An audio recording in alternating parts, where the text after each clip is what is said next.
Students, good morning. This is Mr. PJ Titus from Salem classes. And students, in this morning, we are going to discuss packing.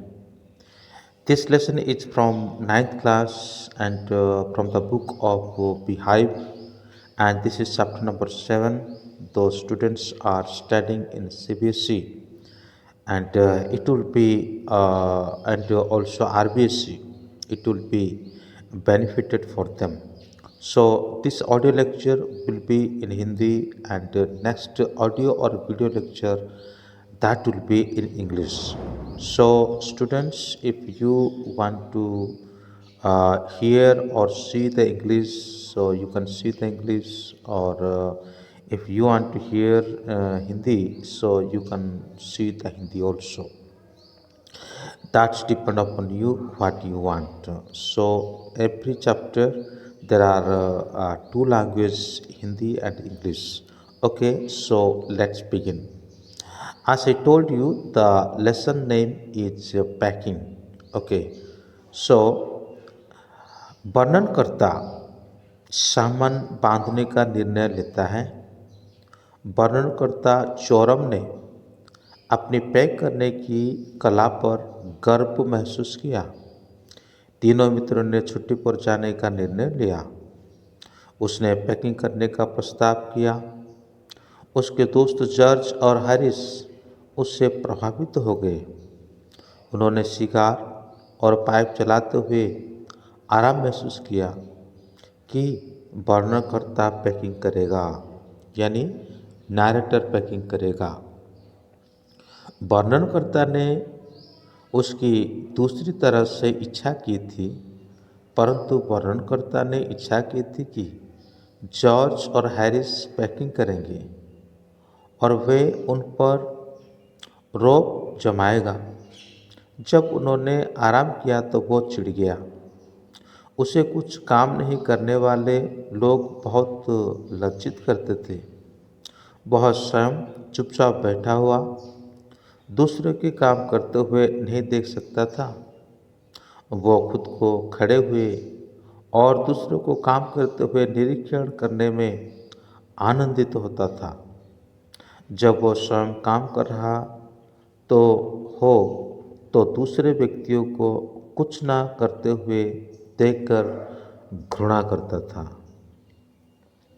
Packing कर दी, परंतु कई चीज़ों को pack करना भूल गए। वर्णनकर्ता ने पैकिंग शुरू कर दी। उसने थोड़ी सी समय में पैकिंग समाप्त कर ली। हैरिस ने उसे बताया कि वो जूते को पैक करना भूल गया था।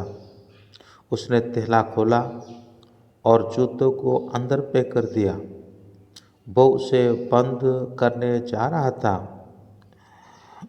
तभी उसे एक विचार आया कि वो अपना सामान टूथब्रश पैक कर लिया था। उसकी अपने टूथब्रश के साथ कुछ असभ्य बेकार यादें थी। टूथब्रश के लिए पैकिंग खोली गई। उसने सब चीज़ों बाहर निकाल दी, परंतु वो टूथब्रश नहीं ढूंढ सका। उसे जॉर्ज और हैरिस की टूथब्रश 18 बार से अधिक मिली, परंतु वो अपनी नहीं ढूंढ सका। इसलिए उसने एक एक करके चीज़ें वापस रख दी। तब उसे टूथब्रश एक जूते के अंदर पाया। उसने एक बार और चीज़ों की पैकिंग की। पैकिंग की गई और खोली गई। नैरेटर ने बैग की पैकिंग समाप्त कर ली। शीघ्र ही जॉर्ज ने पूछा, क्या साबुन अंदर है? परंतु नैरेटर गुस्सा में था। वो दोबारा बैग नहीं खोलेगा। फिर भी उसने पाया कि उसने अपनी तंबाकू की थैली उसमें पैक कर दी थी, इसलिए उसको दोबारा बैग खोलना पड़ा। तब जॉर्ज और हैरिस ने बाकी की पैकिंग करने की जिम्मेदारी ले ली।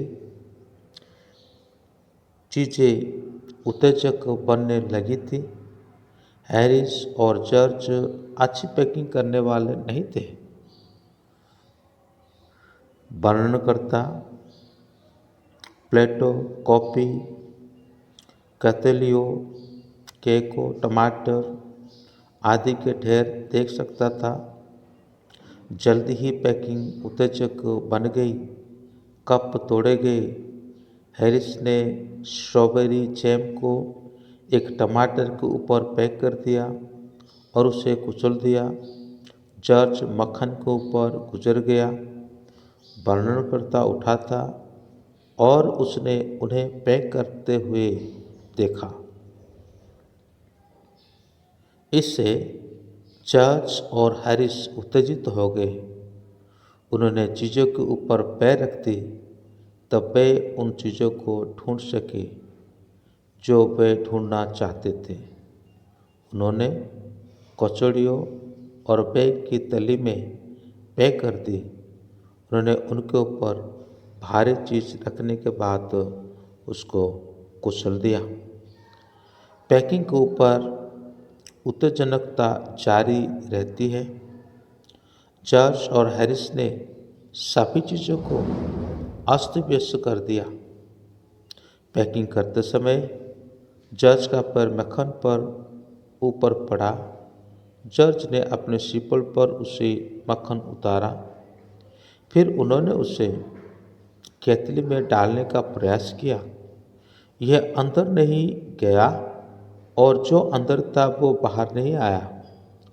आखिर में उन्होंने उसे पा लिया।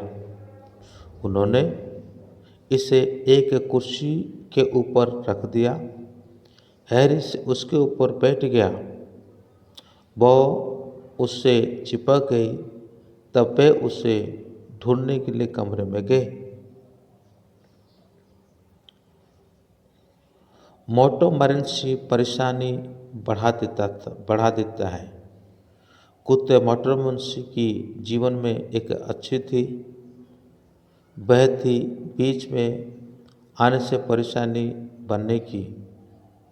वह महसूस करता था कि यदि उसने व्यक्तियों को पागल किया तो उसका दिन व्यर्थ नहीं होगा।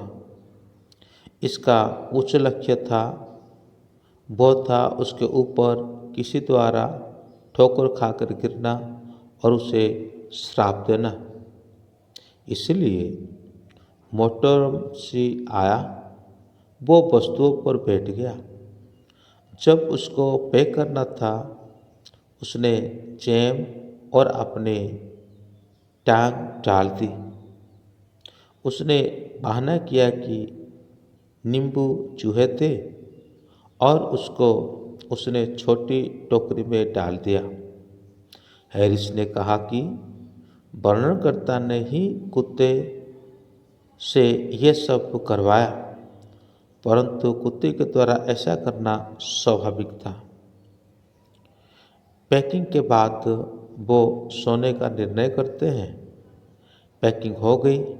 हैरिस ने कहा कि उसे आशा है कि कोई भी वस्तु टूटी नहीं मिलेगी। फिर उन्होंने सोने का निर्णय लिया। हैरिस ने वर्णनकर्ता से पूछा कि क्या वो बिस्तर के अंदर था, बाहर सोना पसंद करेगा। जज ने पूछा कि वो उन्हें कब जगाएगा। उन्होंने समय के ऊपर बहस करना आरंभ कर दिया। अंतर में 6:30 बजे जागने का निर्णय लिया। तो दोस्तों, और यही था इसका मतलब वर्णन। और ये रियलिटी में एक पिकुलर मतलब स्टोरी है। और मुझे उम्मीद है कि आप लोग इस ऑडियो को समझ गए होंगे। तो एनीवे, अगर लाइक हो गया हो तो लाइक करें। अगर सब्सक्राइब भी करें और साथ ही साथ बेल आइकन के बटन को भी दबाएं। Thank you. may God bless you।